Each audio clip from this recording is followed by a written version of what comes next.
సంతానములారా, సర్ప సంతానమా, నరక శిక్షను మీరు ఎలాగ తప్పించుకుందరు?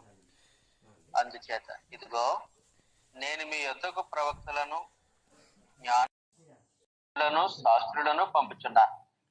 మీరు వారిలో కొందరిని సిలువ వేయుదురు, కొందరిని మీ సమాజ మందిరంలో కొరడాలతో కొట్టించి పట్టణం నుండి పట్టణమునకు తరుము. నీతిమంతుడైన హేబేలు రక్తము మొదలుకొని బలిపీఠమునకును దేవాలయమునకును మధ్య మీరు చంపిన బారాకే కుమారుడైన జకరియా రక్తము వరకు భూమి మీద చిందింపబడిన నీతిమంతుల రక్తమంతయు మీ మీదకు వచ్చి, ఇవన్నీ ఈ తరము వారి మీదకు వచ్చునని మీతో నిశ్చయముగా చెప్తున్నాను.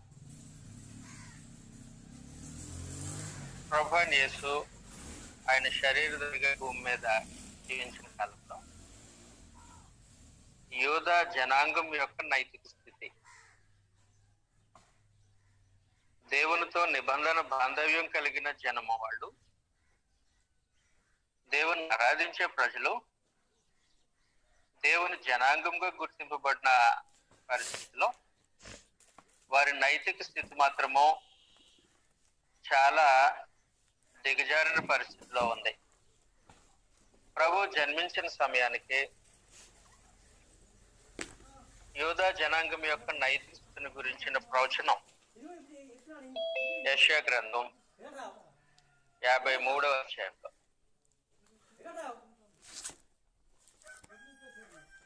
యెషయా గ్రంథం 53వ అధ్యాయము మొదటి నుండి మనం చదివినప్పుడు ప్రభు జన్మించిన నాటికి యూదా జనాంగం యొక్క నైతిక స్థితి, మేము తెలియజేసిన సమాచారం ఎవడన్నా, యెహోవా బాహువు ఎవనికి బయలుపరచబడిన, లేత మొక్కవలను, ఎండిన భూమిలో మొలిచిన మొక్కవలను అతడు ఆయన ఎదుట పెరిగాను అని ప్రభువుని గురించి తెలియజేస్తూ, ప్రభువు జన్మించినప్పుడు ఆయన పెరిగిన వాతావరణము యూదా జనాంగం యొక్క నైతిక స్థితి ఎండిన భూమి వలె ఉంది, సారవంతం లేని భూమి వలె ఉంది. నీతి న్యాయములు, దైవభక్తి, విశ్వాసము అడుగంటిన పరిస్థితిలో యూదా సమాజం ఉంది. కాబట్టి అలాంటి నైతిక స్థితి కలిగిన యూదా సమాజము గురించి ప్రభు తెలియజేస్తూ, ఈ తరము అలాంటి నైతిక స్థితి కలిగినటువంటి తరము, దైవభక్తి, దైవ నియమానుసారంగా ధర్మశాస్త్రమును అనుసరించి బ్రతకంటానికి ఇష్టపడిన తరము గురించి ప్రభు మాట్లాడుతూ, కాబట్టి ప్రభు జన్మించినప్పుడు అది ఒక ప్రత్యేకమైన తరము. ఆ తరము ఎలాంటిదో, ఆ తరము వారి జీవన విధానము, ఆత్మ సంబంధమైనటువంటి పరిస్థితులు ఎలాంటివో ప్రభు తెలియజేస్తూ ఉన్నారు. మనము గమనించినట్లయితే మత్తయి సువార్త 11వ అధ్యాయం 16వ వచనంలో ప్రభు జన్మించిన నాడు, ప్రభు శరీరధారిగా భూమి మీద జీవించిన నాడు యూదా సమాజము, ఆ తరము ఎలాంటిదో తెలియజేస్తూ ఉన్నారు. మత్తయి సువార్త 11వ అధ్యాయం 16వ వచనంలో, ఈ తరము వారిని దేనితో పోల్చుదును? సంత వీధులలో కూర్చుని ఉండి మీకు పిల్లను గ్రోము ఊదితిమి గాని నాట్యమాడనైతే, ప్రాలాపించితిమి గాని మీరు రొమ్ము కొట్టుకొనని వారైతే, తమ చెలికాండ్రులతో చెప్పి పిలుపులాటలు ఆడుకొను పిల్లకాయలను పోలి ఉన్నారు. అదొక ప్రత్యేకమైన తరం, మునిపెన్నడు లేని ఒక వింతైన తరం అది. ఆ తరం గురించి ప్రభు తెలియజేస్తూ, పిల్లను గ్రోవ ఊదిన నాట్యమాడని, ప్రాలాపించిన రొమ్ము కొట్టుకుని ఒక వింతైన పిల్లలను పోలిన తరము అంటే, ఈ ఇది ఒకసారి మనము యూదుల బ్యాక్గ్రౌండ్ లోనికి వెళ్ళి ఆలోచన చేస్తే, యూదులు వారి మార్కెట్ ప్లేసెస్ లో వ్యాపారం చేసుకుంటూ ఉన్నప్పుడు 6 రోజులు వారు జీవనోపాధి సంబంధమైన ఏ పని అన్నా చేసుకోవడానికి అనుమతి ఉంది. అందువలన ఈ 6 రోజులు వారు వ్యాపార లావాదేవీలు వారి పనులు చేసుకుంటూ ఉంటారు. అలాంటప్పుడు ఏం జరుగుతుందంటే, సంత వీధులలో తల్లిదండ్రులు వ్యాపారంలో నిమగ్నమై ఉంటే ఆ పిల్లలు ఏం చేసేవారని అంటే, ఆ సంత వీధుల్లో ఆడుకుంటూ ఉంటారు. వాళ్ళు పసిపిల్లలు ఆడుకుంటూ ఉంటారు. ఆ పిల్లల దగ్గరికి ప్రభు తీసుకువెళ్తూ ఉన్నాడు ఆ తరాన్ని, మనల్ని కూడా. అక్కడ పిల్లలు ఆటలాడుకునే ఆటల్లో ఈ పిలుపుల ఆటలు ఇది ఒక ప్రత్యేకమైన ఆట. ఆ రోజుల్లో పిలుపులాట. ఈ పిలుపులాట ఎలాంటిదనంటే, ఆ పిల్లల్లో ఒకడు పిల్లను గ్రోవు ఊదుతాడు. పిల్లను గ్రోవు ఊదుతూ ఉంటే మిగిలిన పిల్లలు నాట్యం చేస్తూ ఉంటారు. అది ఒక ఆట. ఈరోజు నాట్యం ఆడుకునే ఆట అని పిలుస్తాడు పిల్లలందరినీ. ఆ పిల్లలందరూ జమ అవుతారు. అందులో ఒకరు లేకపోతే ఇద్దరు పిల్లలు గ్రోవు ఊదుతుంటే మిగిలిన పిల్లలు నాట్యం చేస్తూ ఉంటారు. అదొక రకమైన ఆట. అందువలన ఎప్పుడైతే ఆనందం ఆట ఆడుతూ ఉన్నారో నాట్యం చేస్తూ ఉంటారు పిల్లలు.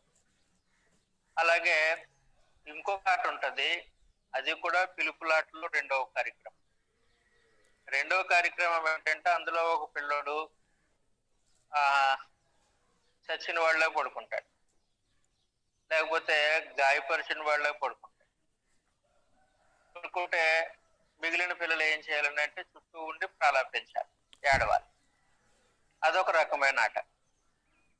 అందువలన ఆ మార్కెట్ స్ట్రీట్ లో పిల్లలు ఆడుకునే ఆటలో ఆట, ఆ పిలుపులాటలో ఒకడు పిల్లను గ్రో ఊదుతుంటే మిగిలిన వాళ్ళు నాట్యం చేస్తారు.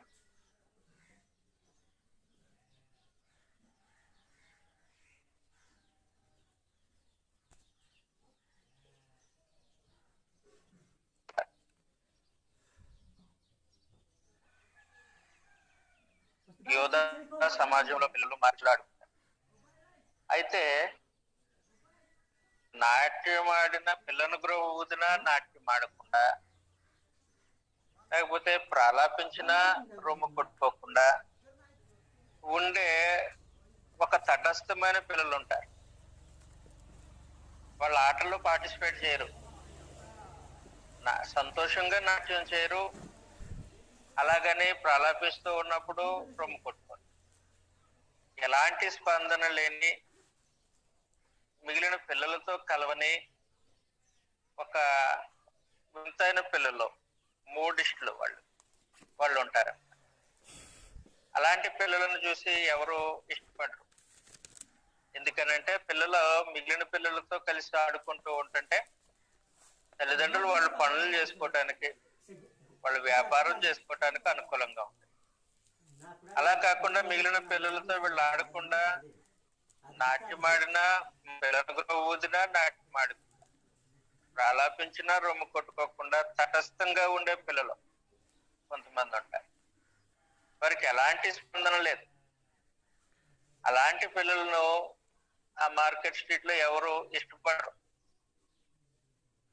అలాగే ప్రభువైన యేసు ఆయన శరీరధారిగా భూమి మీద జీవించిన కాలం యోధ సమాజము దేనికి స్పందించని, ప్రభువైన యేసు సూచక్రియలు చేస్తూ ఉన్నారు, ప్రభుతో పాటు ఆనందించరు, ఆయన మెస్సియాగా వారిని ఏలుబడి చేస్తూ ఉన్నాడు, ఆయన అధికారానికి లోబడరు.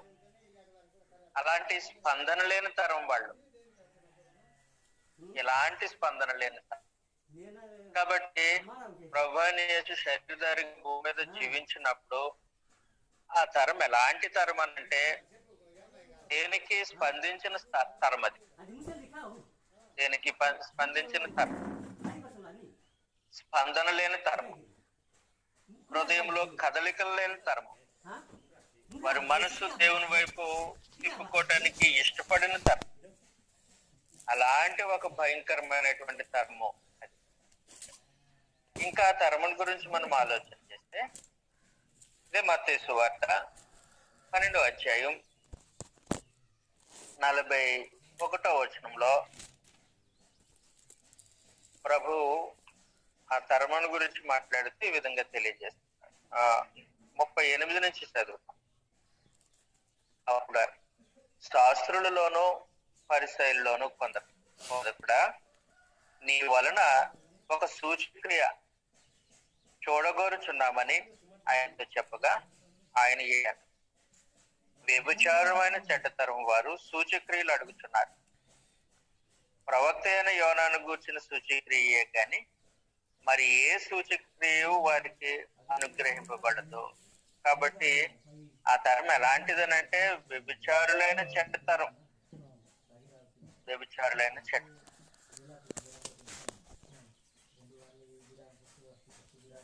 తరం, చెడిపోయిన తరము, వ్యభిచరించిన తరం. వ్యభిచరించిన తరం అని అంటే వాస్తవానికి ఇశ్రాయేలీలు దేవునితో నిబంధన బాంధవ్యం కలిగిన జనాంగం.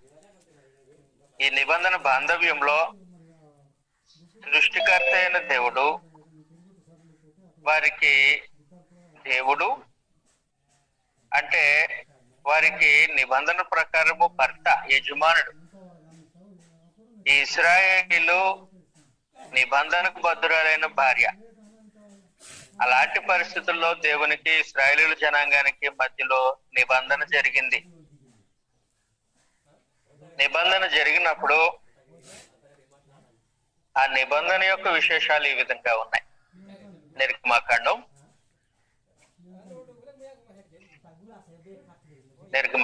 20వ అధ్యాయం 1 నుంచి దేవుడు ఈ ఆజ్ఞలన్నీ వివరించి చెప్పాను.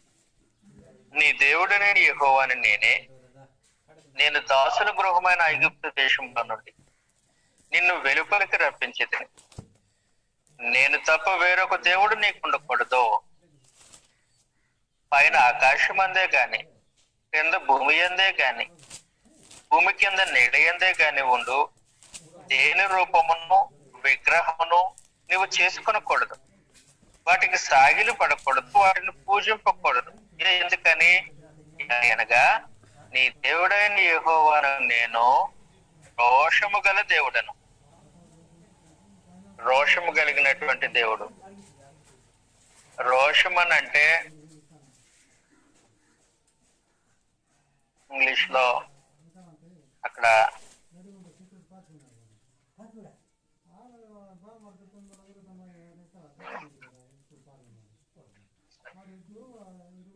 అంటే అసూయ కాదు,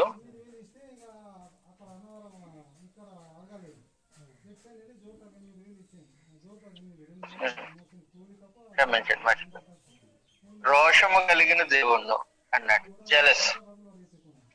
జలసీ అంటాం కదా, జలసీ అలాంటి పదాన్ని ఉపయోగించాడు. కాబట్టి దేవుడు రోషము కలిగినటువంటి దేవుడు.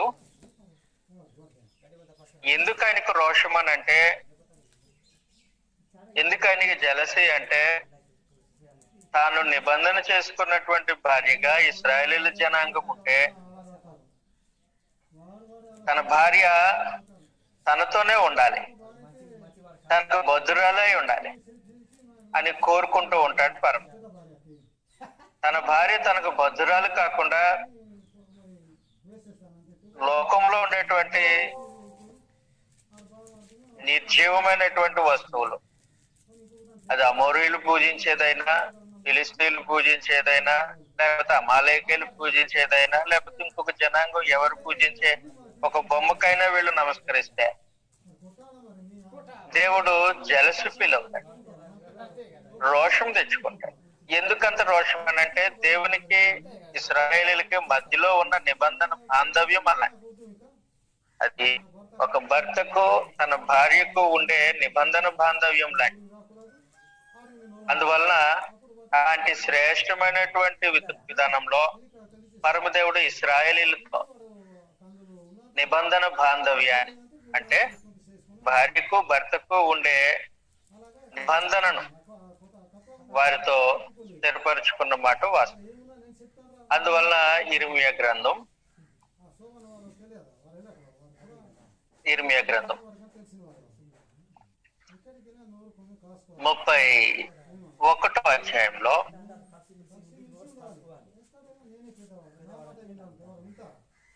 31వ వచనం ఈ బాంధవ్యాన్ని పరమదేవుడు మరొకసారి జ్ఞాపకం చేస్తూ ఉన్నాడు ఈ వచనాల్లో. ఇర్మియా గ్రంథం 31వ అధ్యాయం 31వ. ఇదిగో నేను ఇశ్రాయేలు వారితోను యూదా వారితో క్రొత్త నిబంధన చే దినములు వచ్చుచున్నది. ఇదే యెహోవా వాక్కు. అది ఐగుప్తులో నుండి వారిని రప్పించుటకై నేను వారిని చెయ్యి పట్టుకొనిన దినమున వారి పితరులతో చేసిన నిబంధన వంటిది కాదు. నేను వారి పెనిమిటినైనను వారు ఆ నిబంధనను భంగము చేసుకొనిరి అని తెలియజేస్తున్నాడు. కాబట్టి నేను వారికి పెనిమిటి, ఇశ్రాయేలీయులు నా భార్య అనే ఒక శ్రేష్టమైనటువంటి బాంధవ్యంలో పరమదేవుడు ఇశ్రాయేలీయులతో నిబంధన చేసుకున్నాడు. ఇశ్రాయేలీయులకి నిబంధన దేవుడై ఉన్నాడు, అంటే ఇశ్రాయేలీయులకు భర్త అయి ఉన్నాడు పరమదేవుడు. కానీ తరం ఏం చేశారనంటే దేవుని విసర్జించి లోకాన్ని మోహించిన తరం, దేవుని నియమాన్ని విసర్జించి లోకంతో స్నేహం కట్టిన తరం. అందువలన ప్రభువైన యేసు ఆ తరమును ఉద్దేశించి మీరు వ్యభిచారులు, అంటే మీ నిబంధన దేవుణ్ణి విడిచిపెట్టి తిరిగే జనాంగం, దేవునితో ఉన్న మీ నిబంధనను రద్దు చేసుకుని భంగపరిచి ఆ బాంధవ్యానికి ఏమాత్రమో విలువ ఇవ్వకుండా మీకు నచ్చిన చోట్లకు నచ్చిన విధముగా నచ్చిన బొమ్మలకు మొక్కే తరం అన్నట్లుగా ప్రభు ఏం చెప్పాడనంటే వారు వ్యభిచరించేవారు అని చెప్పి చదువుతాం. ఇదే సంగతిని మనం చదువుతున్నాం కదా.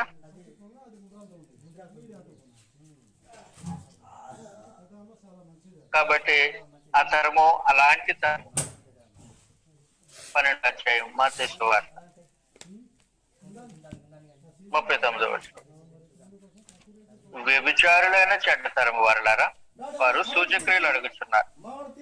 ప్రవక్త అయిన యోనాను గుర్చిన సూచక్రియ కాక మరి ఏ సూచక్రియ అయినను వారి కనుగొనబడు.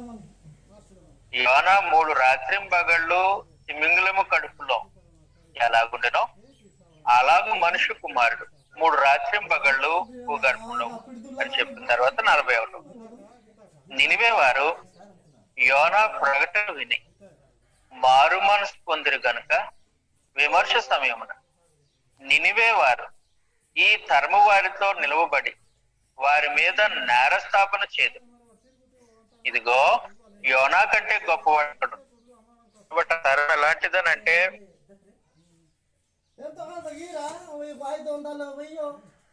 మారు మనసు పొందిన తరం. ప్రభువైన యేసు చరిత్రలోనికి ఒకసారి తీసుకువెళ్తూ ఉన్నాడు. చరిత్రలో ఏం జరిగిందనంటే నినివే పట్టణం అష్షూరు మహాసామ్రాజ్యానికి అది మూల పట్టణం, కేంద్ర పట్టణం. ఆ పట్టణము దేవునికి విరోధంగా పాపం చేసినటువంటి వారు, దేవుని పైన తిరుగుబాటు చేసినటువంటి జనాంగం. ఆ జనాంగం మీదకి దేవుడు తన ఉగ్రతను రప్పించాలని ఉద్దేశించాడు. అయితే ఆ సమాచారాన్ని యోనా ప్రవక్త ద్వారా పంపించాడు. తెలుసు కదా యోనా గాథ. యోనా 3 దినములు అంత దూరం ప్రయాణం చేసి ఆ నినివే పట్టణంలో దేవుడి పట్టణం మీదకి గొప్ప ఉగ్రతను రప్పిస్తూ ఉన్నాడు అనే సమాచారాన్ని ప్రకటించినప్పుడు నినివే వారు మారుమార్సు పొందారు. వారు మారు మనసు పొందిన దానికి రుజువుగా రాజు దగ్గర నుండి పనివారి వరకు, చివరికి పశువులు, పిల్లలు అందరూ 3 రోజులు ఉపవాసం ఉన్నారు. ఉపవాసం ఉండి గోనుబట్ట కట్టుకొని బూడిద మీద పోసుకొని కూర్చున్నారు. కాబట్టి యోనా యొక్క ప్రకటన విని భూమి ఆకాశంలోకి సృష్టికర్త అయినటువంటి దేవుని యందు వారి ప్రవర్తన సరిగా ఉండాలని దిద్దుకోవటానికి ఇష్టపడి మారు మనసు పొందినటువంటి జనాంగం. అది నినివే వారి పరిస్థితి. కేవలము యోనా ప్రకటన చేస్తేనే మనుషులు ఆ విధంగా మారు మనసు పొందినప్పుడు యోనా కంటే గొప్పవాడైనటువంటి ప్రభు అయిన యేసు, వారు ఎదురు చూస్తున్న మెస్సియా, ఆయన దేవుని రాజ్య సువార్తను ప్రకటన చేస్తూ ఉంటే ఆ తరంలో విని మారు మనసు పొందిన వారు, ఆ జనాంగం